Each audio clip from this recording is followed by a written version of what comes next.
Good afternoon. I'm Sarah Stewart-Black, Director of Civil Defence Emergency Management from the National Emergency Management Agency. And all of government response to the Whakaari White Island eruption is underway.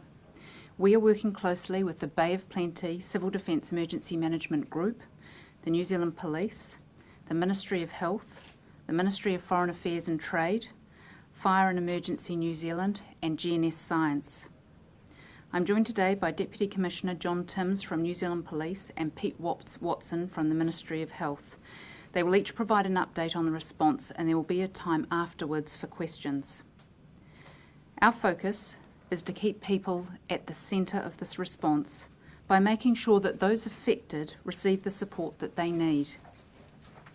The National Emergency Management Agency continues to coordinate the overall response effort and work with Bay of Plenty Civil Defence Emergency Management Group. The Prime Minister, Minister of Civil Defence and I visited the Whakatane community this morning. We were struck by the amazing efforts from first responders and witnessed firsthand the warmth and empathy that is being wrapped around those affected. Before you hear from the agencies, I would like to express our deepest sympathies to the families of those affected. This is truly heartbreaking. And for all of us in central and local government, iwi, private industry, we are all focused on working together to support the families and loved ones of those killed and injured by the eruption. I'll now provide a brief update on behalf of the Ministry of Foreign Affairs and Trade and GNS Science. So from the Ministry of Foreign Affairs and Trade, they have deployed a team of 3 to Whakatane to support diplomatic missions of affected foreign nationals. Their role at this point is to work with emergency services and response agencies to gather information and convey this to the diplomatic missions involved. The Ministry of Foreign Affairs and Trade assists diplomatic missions to connect with New Zealand agencies which can support them in providing consular assistance to their nationals. It is the role of diplomatic missions to provide this consular support to their nationals. Ministry of Foreign Affairs and Trade also connects diplomatic missions with New Zealand agencies which can assist in supporting family members who are travelling to New Zealand, and they will coordinate any offers of and requests for international assistance to New Zealand. In terms of conditions on the island, in regards to the conditions on Whakaari White Island, monitoring equipment on the island is still functional and providing near real-time data. GNS Science will continue to closely monitor the situation on Whakaari White Island. The web cameras indicate gas and steam jetting from the active vent area. While we've seen a steady decline in the seismic activity, there remains significant uncertainty about any future activity. GNS estimate that there is a 50% chance of a smaller or similar sized eruption over the next 24 hours, and that means a 50% chance of no eruption. It is estimated that a large eruption is unlikely at this time. If there is an eruption, there is an extremely low likelihood of ash reaching the mainland. It is possible gas may be smelt depending on the wind direction. The volcanic alert level remains at volcanic alert level 3, which is minor volcanic eruption, and this relates only to the volcanic activity and not the impact. Even small eruptions can have devastating impacts, as in the case with this eruption. It is important to note that this is a highly volatile environment and any advice must be seen in this context. GNS Science will be holding a science briefing at 5 p.m. immediately after this briefing. I'd like to hand over to Deputy Commissioner John Timms. Thank you, Sarah.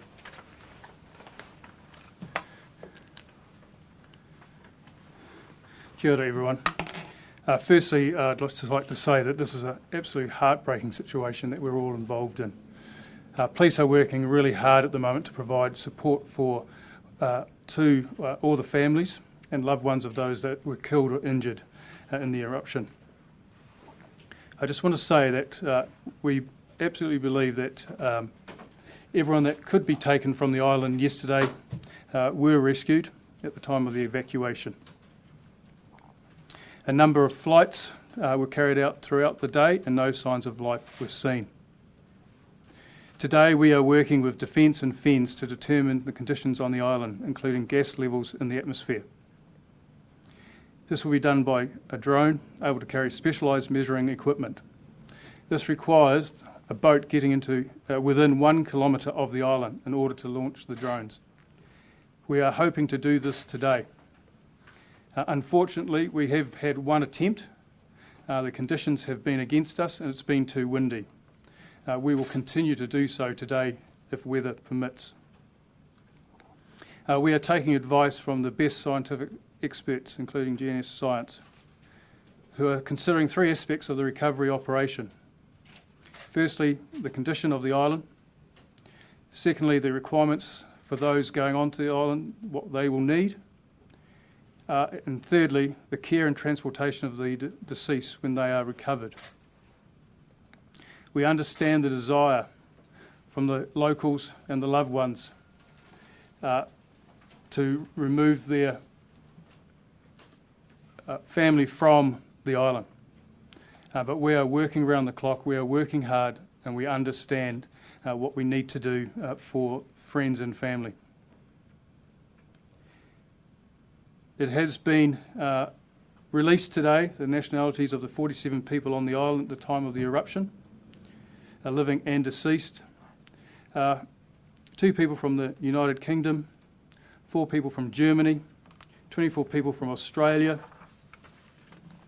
5 people from New Zealand, 2 people from China, 1 person from Malaysia, and 9 people from the United States of America. I cannot break down those numbers any further until we have completed the DVI process. And so we will carry on working through that process until I can give you further information. I can confirm that there have been 5 fatalities. The 5 deceased have been transported to Auckland, where a post-mortem will be carried out. There are approximately 8 people missing and presumed deceased. When it comes to the investigation, I can confirm now that we will commence a criminal investigation into the circumstances of the death and injuries on White Island.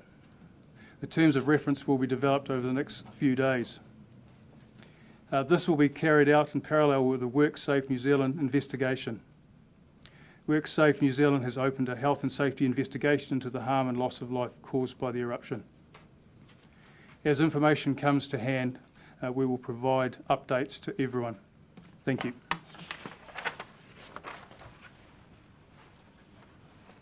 I'm now going to hand over to Pete Watson. Dr. Pete Watson is the Chief Medical Officer for Counties Manukau District Health Board. He's also Acting Chief Advisor, Child and Youth Health for the Ministry of Health.